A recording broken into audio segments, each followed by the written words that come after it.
How's it going, guys? I'm here to interject into a little conversation that's been going on here online, and that is the Star Wars prequels versus the Star Wars sequels. Now, there has never been a more impassioned fan base than Star Wars. There has been great movies. Some movies are considered to be the greatest movies of all time. You've got The Godfather, Goodfellas, Scarface, Jaws. There's a number of movies that everyone loves. There's Schindler's List. There's Saving Private Ryan. But there has never been a set of films that has ever had this much lore, this many conversations, an expanded universe, this many video games, this many books. There has never been anything quite like Star Wars. You know, you can talk about The Godfather, you could talk about the storytelling, you could talk about the characters, you could talk about the twists and the turns, but nothing ever quite hits like it does with Star Wars. Because there's so many unanswered questions, there's so many fan theories that you can have endless conversations about Star Wars, and you could definitely see that. With a franchise that is now more than 40 years old and people still talk about the oldest film in the franchise, A New Hope, Episode 4, 40 years later, you really can see that this is a truly special set of films that are memorable and will never be forgotten about. And these are movies and theories and stories that will be passed down for generations to come. Everybody remembers the first time they've seen Star Wars and all the different, emotions that ran through their mind when they saw these movies. And there has been a lot of hate. There's been a lot of vitriol. There's been a lot of bullying. You're this because you think this way about this movie. You're that because you think this way about that movie. But here we are to talk about the entire saga that has transpired since the original trilogy. When you think about it, if you take away the sequels and the prequels, all that's left is the original trilogy, and you have two side movies. You have Solo, and you have Rogue One.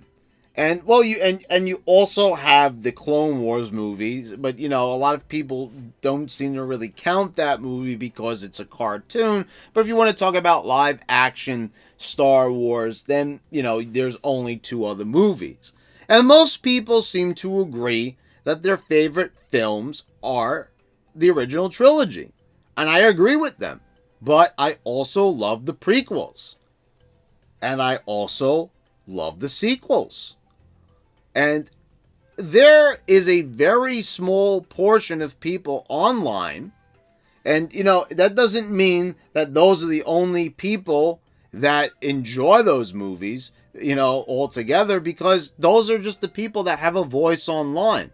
Not everybody goes online and talks about Star Wars. It's almost hard to believe, and there's also different levels of impassioned fans. You have more casual fans, you have more hardcore fans, you have more obsessive fans, you have the more hateful fans, you have the more apologetic fans, you have the more polite fans. There's different categories that people have made up these categories. And like I said, you will not see this with other movies or different franchises, because Star Wars is truly special. And it brings about a lot of different points of view from different walks of life, and that's truly what makes Star Wars so interesting. Beyond the movies, there's a whole different set of characters, and that is the fan base.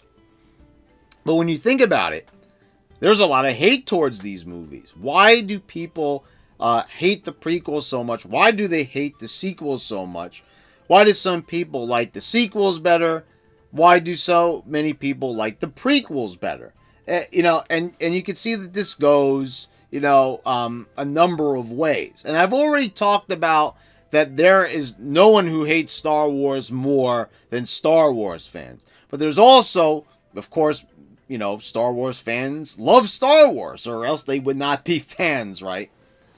But in my opinion, I like the prequels better. It's just me, because I like the way how George Lucas told the story better. I like the fact that it's wrapped up in the original trilogy, that it's a nice supplemental material. And a lot of people said that this story did not need to be told, or they didn't like the way that the story was told. There's two camps. They like the idea of having prequels, but they don't like the way that they were executed. And some people feel that there was no need to have these prequels at all, that it wasn't even necessary. And based on the fact of the way that the stories were told by George Lucas, that cements the opinion of these people that we did not need these prequels at all.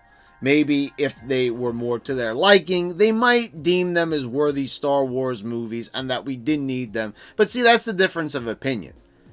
I feel that, yeah, we probably didn't need them, but then again, we didn't really even need an Empire Strikes Back. Think about that. When you see A New Hope, you could kind of just, Darth Vader is not defeated, but the Death Star is destroyed. Basically, all the Imperials seem like they've been destroyed. So, what is Darth Vader going to fight this war totally on his own? Think about it. They could have ended the story right there. And, probably a lot of people would have not even questioned it. They would have said that was a great movie. A lot of people would have probably asked for a sequel. But that's before Hollywood really did a lot of sequels. Kind of think about it. Really, I'm trying to think like what kind of movies actually had sequels at this point. Not a lot, right? You had The Godfather, that was told in separate parts. So you really think about it, and there really weren't a lot of movies that really had sequels. So probably it wouldn't have really raised a lot of eyebrows if George Lucas chose not to make a second film. So you can really delve deep into this, and like I have, and really thought about it, and you could really make an argument for anything. You could, even when it's not related to Star Wars, you could build a straw man argument. You could really question everything. You could call into question different choices and and different decisions that were made, and you could say that they're positive or negative, that they were necessary or unnecessary, based on your outlook. It's all opinion. It's all a viewpoint. Nothing is really cemented in stone. And, George Lucas has free will. It's his movies. It was his franchise. He could tell the story however he wanted.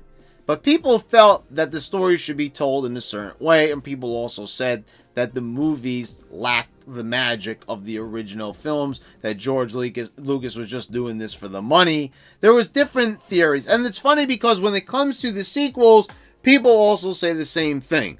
That these people were just trying to cash in on the films, that Abrams and Rian Johnson didn't really love Star Wars. And I've talked about this. I can't implore you enough to go watch my video that I just put out about a week ago. No one hates Star Wars more than Star Wars fans. And what really made me want to make that video was the reaction to the Rise of Skywalker.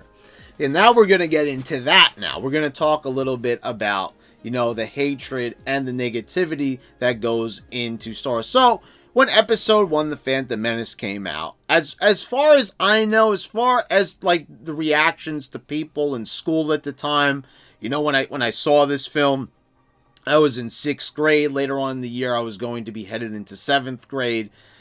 So, this movie was a really spectacular time for me in life, because it was like, this was a really creative film. I've never seen visuals like this. I was really taken by the film, and I couldn't wait to see it again. And it was a great movie, and I still enjoy it to this day. I never hated this movie. Did I like Jar Jar Binks? No, I didn't. I thought that they could have definitely done without Jar Jar Binks. Is he involved in some funny scenes? Yes. Does it really take away from my enjoyment of the film? No, because there's a lot of great stuff in this film. I mentioned the pod races, the fight with Darth Maul. I like the storytelling. I like the different story elements that are presented. I really love the costume design. I really love the different places that we get to visit that we didn't see in the original trilogy. There's places on Tatooine that we didn't get to see. We get to see Coruscant. We get to see Naboo. We get to see Otogunga, which is just amazing the first time you lay eyes on it, an underwater city. A city that is similar to Cloud City, to Bespin, but there's way more. It's more sprawling instead of instead of just Cloud City, where it's just kind of like one, giant complex floating in the sky. Just seeing all these different elements, seeing that there is a Jedi Council chambers, and seeing Liam Neeson's performance, Ewan McGregor's performance. And everyone talks about the performance of Jake Lloyd, Anakin Skywalker, and how they said that, like, this kid can't act, that he's boring. I don't know. I thought he was a cute kid. I didn't really see a problem with it. I thought a lot of what he did on screen was pretty charming for a kid. When he doesn't want to leave his mother, when he doesn't want to leave Shmi Skywalker, he runs back to her, and like, I don't know, but I thought that the kid did a decent job. I really did enjoy his performance legitimately. I don't really see what all the hate was towards Jake Lloyd. I don't know what he really did wrong that really enraged a lot of people. He is a child actor. He's not going to be acting on the same level of a Liam Neeson, or an Ian McDermott. I don't know what people were expecting out of Jake Lloyd, out of a child actor. I don't know. All I know is that the way the story flowed, I really enjoyed it, and it was a very charming tale. And there's a lot of memorable scenes, like when they're in the submarine, they get attacked by the giant sea creature. Like I said, there's just, Anakin flying through space, and it's on autopilot, and he gains control of the Naboo starfighter once again. And it's just, I don't know, there's a lot of exciting scenes that I really enjoy. And I did not really see what a lot of people really hated about this film. We move on to Attack of the Clones, and we could talk about the romance and the dialogue, but we need to remember that this is in a galaxy far, far away. And, could the dialogue maybe have been written better? Maybe could it have been a little bit more realistic? Yeah, I'll definitely agree with those complaints. But I really enjoyed this film. I like when they really start showing the beginning of the Clone Wars. I love Christopher Lee. I love the scene in the arena. It really had that Roman gladiator feel. I love the fight scene with Jango Fett. I love when you've got Ewan McGregor, Obi-Wan Kenobi, traveling to Kamino and seeing the clone facility. And Ewan McGregor is a true star. And can we talk about the opening to Attack of the Clones? How amazing this is. How Anakin just jumps out of that vehicle, so he could land on the cruiser or whatever it is of Zam, the bounty hunter. I just really love this opening and the attempt to assassinate the queen. And this is just a very exciting opening scene. It feels very action adventure. It feels like a serial. And it was what George Lucas set out to do. And then you watch Revenge of the Sith, and it is a dark, depressing movie. It really makes you feel the dark side seeping into you when you watch this. And how about the scene where Ian McDermott, when Palpatine is talking to Anakin in that theater, and you just feel like just creepiness just crawling into you. I love that feeling. And the soundtrack, John Williams does such a sensational job with the soundtrack on Revenge of the Sith. It is one of the most dark, depressing, there's some Requiem sounding tracks on that soundtrack that are just so amazing. In the final battle between Obi-Wan Kenobi and Anakin, I mean, oh my God, it's a great film. And so I look back and just even talking about the prequels, they just get me excited. They feel so fun. They felt so fresh. They offered up different things. Even though it was based on the familiar tale, we saw a different side of the story that was yet to come. And I loved every minute of it. I honestly did love them. This is not shilling for Star Wars. I'm not getting paid by anyone over at Disney. And, the thing is, so I kind of felt like after George Lucas sold Lucasfilm, that, you know, Disney was probably going to do what they were doing with the Marvel franchise and try to, like, cater to the fans, try to make the movies that the fans wanted, other than, you know, the movies that really should be made, like kind of what J.J. Abrams wanted to make. And, you know, Force Awakens came out, and it was a good movie. It was an enjoyable Star Wars experience. I really enjoyed it. I liked meeting Kylo Ren. I really fell in love with Rey and Daisy Ridley. And I was like, this is really enjoyable. I like this ragtag set of characters. There was a lot of sarcasm that brought me back to Carrie Fisher and Harrison Ford. And, you know, I liked there was a lot of angst. There was a lot of teamwork. It felt very Star Wars. You know, but of course, a lot of people seem to genuinely like this movie at first.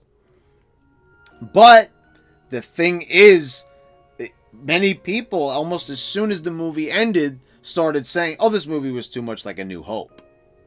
And the thing is that J.J. Abrams made this film, I know, with the fans in mind, because he knows that the fans did not like the prequels, that they liked the original trilogy. So why not make a movie that's like the original trilogy? There is a Death Star-like space station. It's bigger, you know, and think about it. You know, there's different elements that are like A New Hope, especially like when they're going through the complex and all that. It starts off in the desert, which is much like Tatooine. You know, there's a lot of different familiar elements.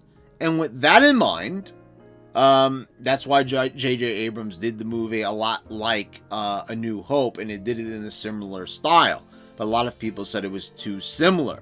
So when the prequels were too different, the first prequel movie was too similar. So you saw that you couldn't win, really. You saw from this point that Star Wars fans had just kind of lost it right there, because it's like you wanted familiarity, but when you got the familiarity, it was too familiar. And when George Lucas tried to take the story in a new direction and show you something that you've never seen before, it was too different, and it wasn't good. Then Rian Johnson came along, and he gave you The Last Jedi. And to me, this was an amazing film that really felt a lot different than anything else we'd seen before. It took Star Wars in a different direction. It made you question different things about the movie. Star Wars and the concept of Star Wars and the characters, and how characters don't really have to feel, you know, like Luke Skywalker doesn't just have to be the goody two-shoes good guy. He could think a different way. You know, he could have negative thoughts. He can question himself. And there was a lot of questioning familiar tropes in Star Wars, and people were like, no! Stop it! You can't question these things. Luke Skywalker is too different. We can't explore different character studies. We can't go in different directions. It needs to be the same. It needs to be the exact same way. But J.J. Abrams just did things the exact same way, and you didn't like it. So when Rian Johnson tried to take it in a different direction, you said it was too different. When J.J. Abrams tried to make things the same way, you said it was too similar. So too different, too similar, not good enough.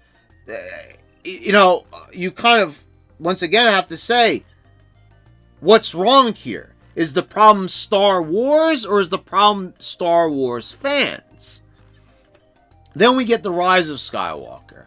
And this was the film that everyone was saying, oh, they got J.J. Abrams back.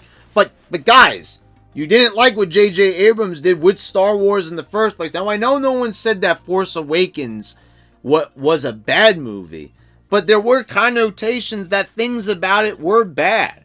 And I started hearing more negativity than positivity when it came to The Force Awakens. To me, I really like The Last Jedi. I like if you ask me what my favorite sequel movie is, it's going to be The Last Jedi every time. And I'm pretty sure when I rewatch The Rise of Skywalker, which we're going to talk about right now, it's still going to be the same answer.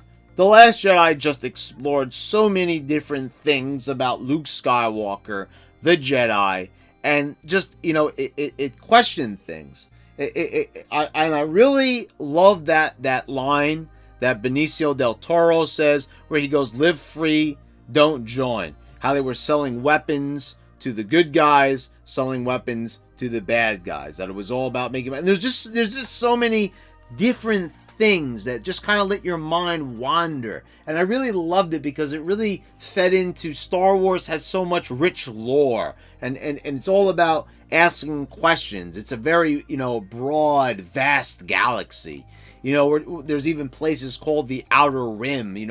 What lays beyond it. And it really made you feel like this was a big adventure. That there's something much bigger than what we're being seen on screen. You could really just think beyond it. And Rian Johnson was thinking when he made this movie, which is very perplexing to me. It shows that people don't really like to explore that far. They like what they like what they're familiar with, but then when they're shown the same thing, they say it's too familiar, but when it's too different, they can't handle it. So, this is the question I need to ask. It's like, if you don't like the new stuff and you don't want to explore Star Wars, what's the point of continuing seeing these films? You might as well just watch the original trilogy until the end of days.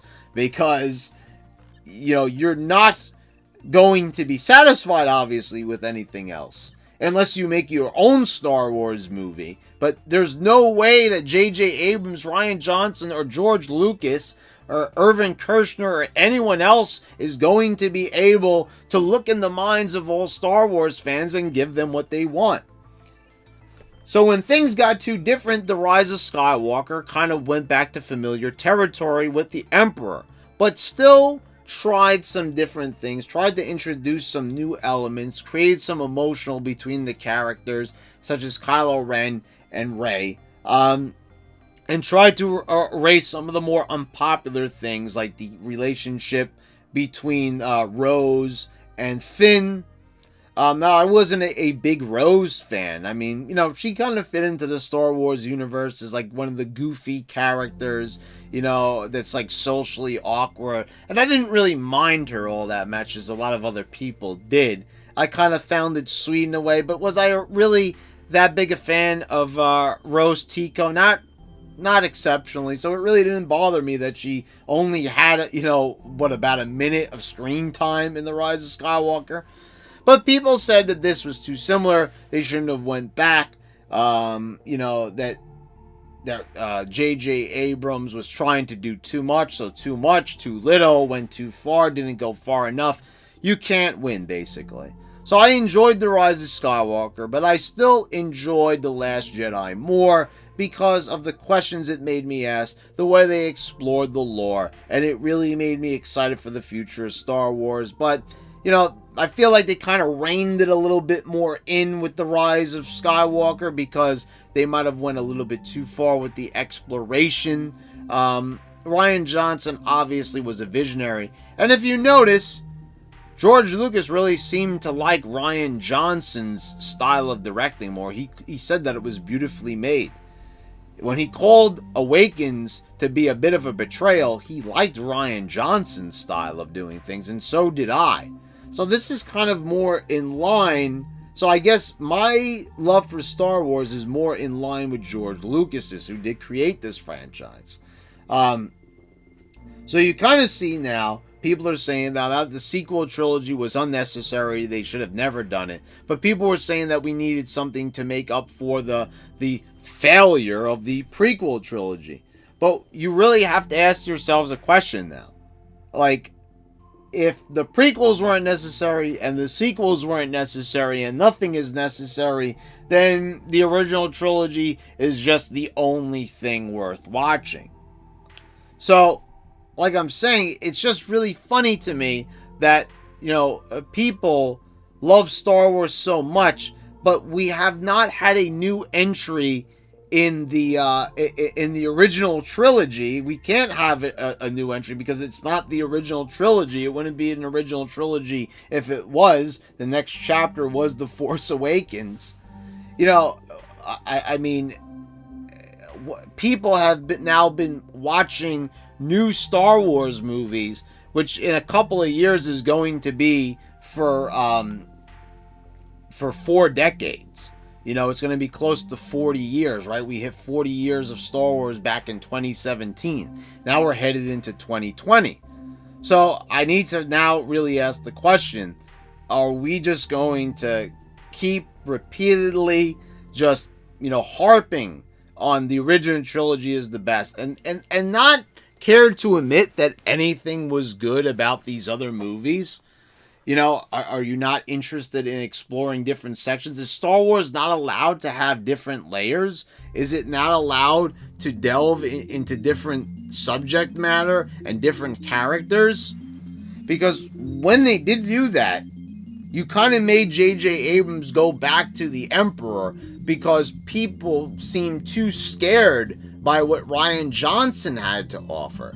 And even though I enjoyed The Rise of Skywalker, I would have been interested to see where Rian Johnson would have taken things in the next chapter, because maybe things would have been a lot different. And I need to really, ask that question. I have that question to ask. How different would it have been if he was in control of Episode 9, The Rise of Skywalker? Would things have went a different way? Would Rey still be a Palpatine? Or would she have been a nobody? See, that's the funny thing. J.J. Abrams made Rey a somebody. Rian Johnson might have originally wanted to make her a nobody. But we'll never know. We'll never know, really, until maybe J.J. Abrams, maybe he'll say that in the special features of the Blu-ray. I am very interested to know that when they started making this new trilogy, this sequel trilogy, how much of what made it to the end of this trilogy was originally planned. Was it planned out like George Lucas, or were there different changes made along the way? Because I've got a feeling, I've just got a very strong feeling that a lot of different changes were made along the way. And I would like to know, what they were. I really am fascinated to know how many different changes were made throughout the production of these films and the writing of these films. I mean, what changed, and what remained the same. Because I think that there was a much different path that was destined for this trilogy. Anyway, so if you ask me, I do like the sequels, but I like the prequels because they just had more familiar territory. I liked Ewan McGregor. I liked Hayden Christensen. And I like those stories. I think they have more memorable scenes. I like what I like, just as people like what they like, But I think that the prequels definitely win out. There's just more.